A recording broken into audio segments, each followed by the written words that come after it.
Jawa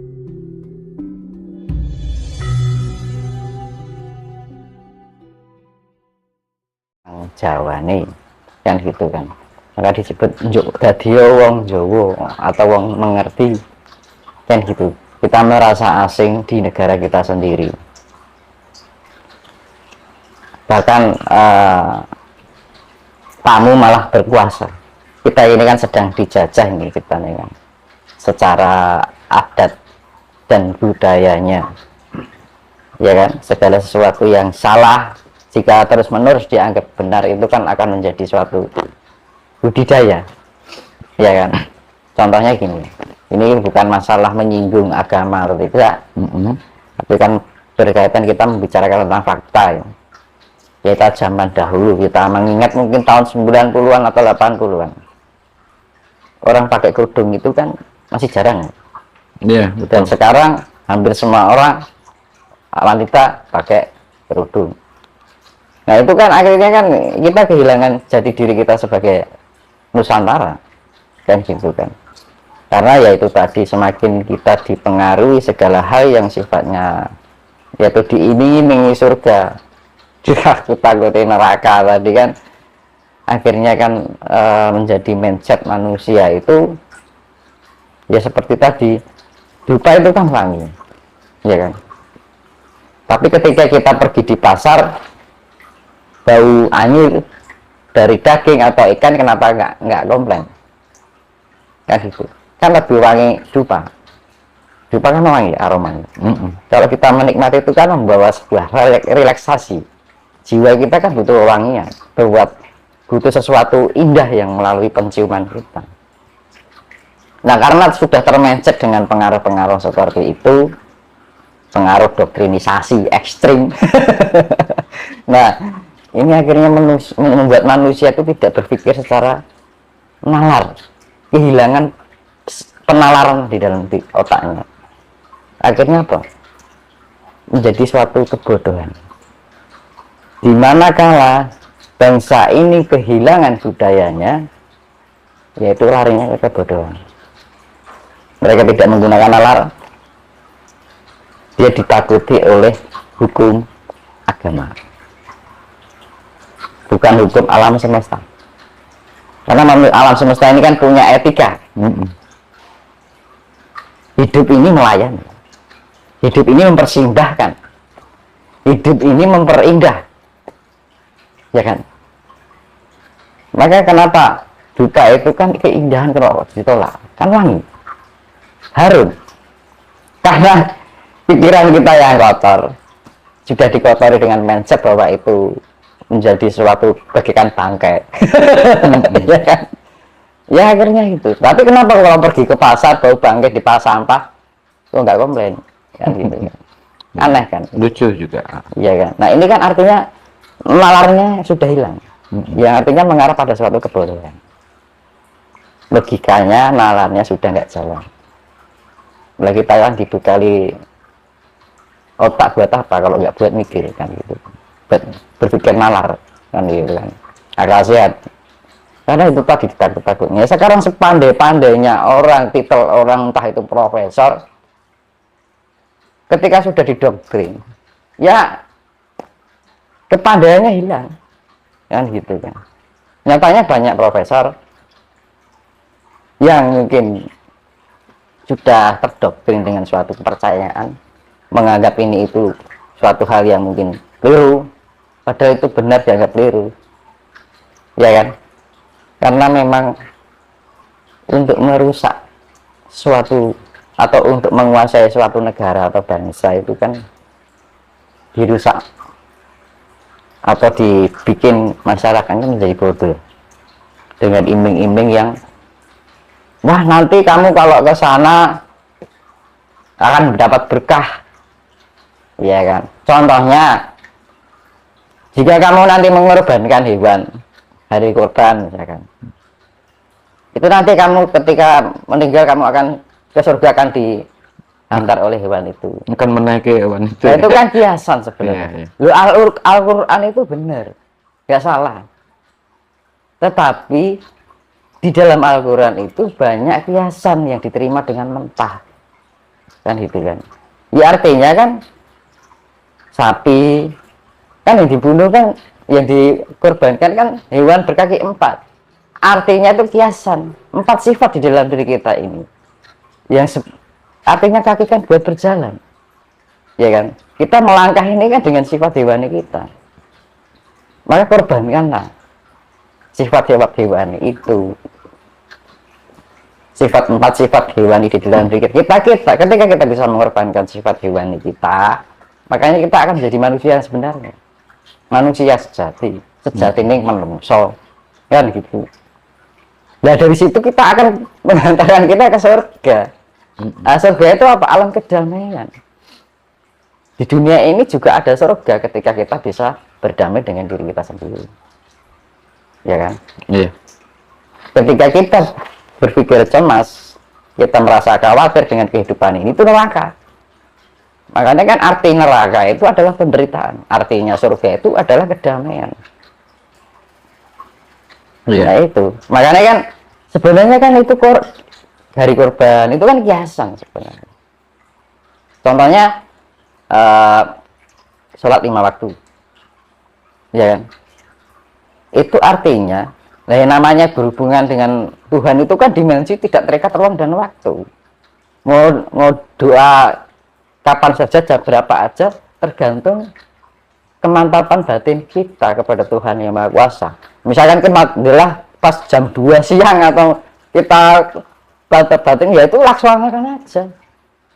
Kita untuk berhubungan dengan Tuhan tidak terikat oleh ruang dan waktu, karena dimensinya Tuhan itu bukan dimensi bumi ini. Bumi nyata 3 dimensi ini, karena kita berinteraksi dengan segala sesuatu yang tidak terikat ruang dan waktu. Dan 5 itu artinya 5 sifat di dalam diri kita harus kita ruak dengan doa.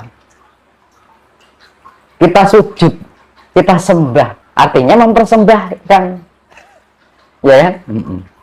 Artinya sembah itu kan memberi, iya kan. Beda kalau sujud loh, nyembah kalau sujud beda. Sujud kan hanya posisinya saja. Sujud itu kan penghadap. Iya, posisinya saja sujud. Makna esensinya berarti mempersembahkan. Iya, hidup itu mempersembahkan ya alam itu kan mempersembahkan pada manusia. Apa yang nggak dipersembahkan oleh manusia? Betul. Tapi apa yang dipersembahkan itu malah yaitu tadi kembali sifat hewani, tidak tahu diri. Banyak manusia tidak. Karena itu fakta. Saya bukan kok merasa suci atau enggak, karena pada kenyataannya seperti itu. Iya.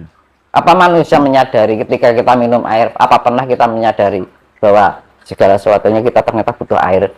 Kita sehari nggak makan aja lapar kok. Kita sehari nggak minum aja haus. Artinya kita membutuhkan. Alam itu selalu mempersembahkan pada kita semuanya. Tapi kesadarannya mana? Kan gitu. Oke. Kita kembali ke video itu. Ada kalimat lanjutan setelah itu bahwa tanah kita itu sebenarnya tanah-tanah suci juga. Tanah warisan dari leluhur itu tanah suci. Jadi ketika apa ya, kita mau melakukan ibadah itu tidak perlu jauh-jauh ke luar negeri, tidak perlu bayar mahal sampai puluhan juta dan antri sekian tahun gitu. Kita cukup mungkin bayar dengan murah tanpa antri ke candi-candi gitu. Nah, ini kan memang terkesan di situ agak-agak menyinggung kan kepada mungkin ajaran Islam di situ. Kalau menurut Mas Rinus, kira-kira apakah dalam hal ini di video ini apakah masih dalam tahap wajar atau mungkin terlalu berlebihan? Meskipun ini konon katanya ingin menggugah spiritual agar kembali ke jati diri kita, ke Nusantara gitu. Jadi gini Pak, dibilang keterlaluan, tapi pada kenyataannya juga seperti itu, ya kan? Dibilang nggak terlaluan, tapi ya ternyata begitu juga.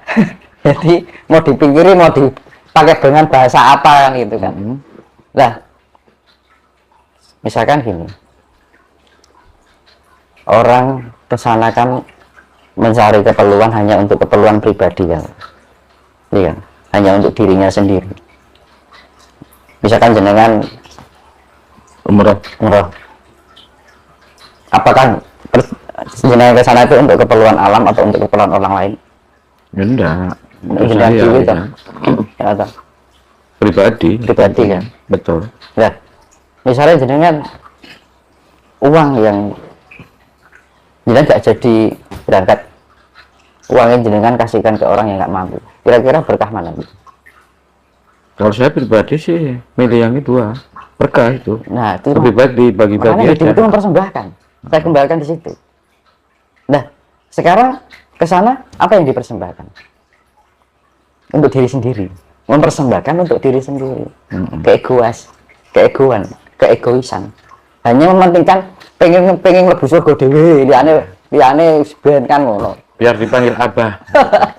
Hanya orang yang berduit yang bisa masuk surga, kan gitu. Iya kan? Loh, kita kan Tuhan ini kan sifatnya universal. Tuhan itu sifatnya fleksibel. Tuhan itu sifatnya luas. Dimanapun tempat berada, ya ada Tuhan. Keberadaan Tuhan itu ada di dalam diri yang mempunyai jiwa yang damai. Ya loh. Karena kan surga adalah kedamaian. Surga itu tempatnya Tuhan. Nah, kalau kita tidak bisa menciptakan kedamaian di dalam diri kita, berarti kita tidak menyediakan ruang untuk Tuhan. Ya kan? Memang saya kembalikan, hidup itu mempersembahkan segala sesuatu yang dibutuhkan, baik untuk diri kita, sesama, bahkan alam semesta. Jangan hanya terfokus pada keuntungan diri pribadi. Itu kan egoisme. Makanya tak tanya, misalkan jenengan, oh, tidak untuk keperluan siapa, untuk pribadi. Ya, daripada ya, kan kepada kenyataannya kan juga kita datang tiba-tiba kita bisa mengenal Tuhan, impossible. Semua itu butuh proses penggemblengan untuk mencapai kesadaran. Siapapun yang tidak bisa mencapai kesadaran tidak akan bisa menemukan sejatinya Gusti. Mau keliling dunia, jika tak menemukan kesadarannya, ya susah payah gitu kan. Iya. Sia-sia. Begini Mas Dinos ya. Yang saya tahu, mungkin dalam ajaran Jawa khususnya ya, ketika saya menyinggung teman saya, ketika saya ngomong menyinggung Mas Dinos misalnya, itu dosa, suatu dosa di ajaran Jawa. Menyinggung saja itu suatu kesalahan. Nah, dalam video yang kemarin itu kan istilahnya menyinggung umat Islam. Apakah di situ menurut Mas Dinos ya, juga itu termasuk suatu hal yang sebenarnya tidak pantas untuk dilakukan? Meskipun ini dalam tanda petik untuk istilahnya meningkatkan atau menumbuhkan kesadaran berspiritual, kebangkitan berkesadaran gitu. Jadi gini, ada istilah bejo bejane wong eling, ya kan? Bejo bejane wong sing gelem, orang yang bisa menerima pitutur becik untuk menyampaikan sesuatu kembali pada sebuah kesadaran, ya kan? Karena pada fakta, makanya saya bilang pada faktanya, kan membicarakan fakta ini kan. Saya batasi dengan kita membicarakan tentang fakta ya. Jadi faktanya memang begitu. Sekarang gini, dan ternyata keadaan dunia ini bukan semakin baik. Sudah sekian berapa banyak, ya kan? Tapi pada kenyataannya kualitas SDM daripada manusia, kualitas SDM itu kan kualitas IQ, SQ, EQ, ya kan? Kalau kita dibukakan mata hati kita, makanya kan kosongkanlah gelasmu, ya kan, agar bisa menerima pengetahuan. Zaman dulu kan orang kan haus akan pengetahuan, ya kan, namanya kan disebut pengetahuan itu kan tahu, kudu ngerti kan, gitu kan, harus bisa mengerti. Makanya kan kita harus bisa menjadi pribadi yang bisa lembah manah atau rendah hati. Dengan kerendahan hati ini akan membuka secara lebar-lebarnya segala pengetahuan hidup yang harusnya kita pelajari.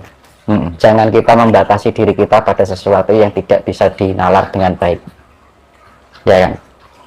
Makanya kan ya bejo-bejane sing gelem dikandani kan gitu kan. Oh juga lek dilakoni yo apik, dijalankan juga baik. Karena ini kan masa seleksi, kita membicarakan apa yang alam inginkan, bukan apa yang manusia inginkan. Ya, kita sedang ulang lagi, kita membicarakan apa yang alam inginkan, bukan apa yang manusia inginkan. Sekarang gini, bencana itu bagi manusia, kejadian alam itu, gejolak alam itu bagi manusia itu adalah sebuah bencana, tetapi bagi alam itu adalah penyembuhan.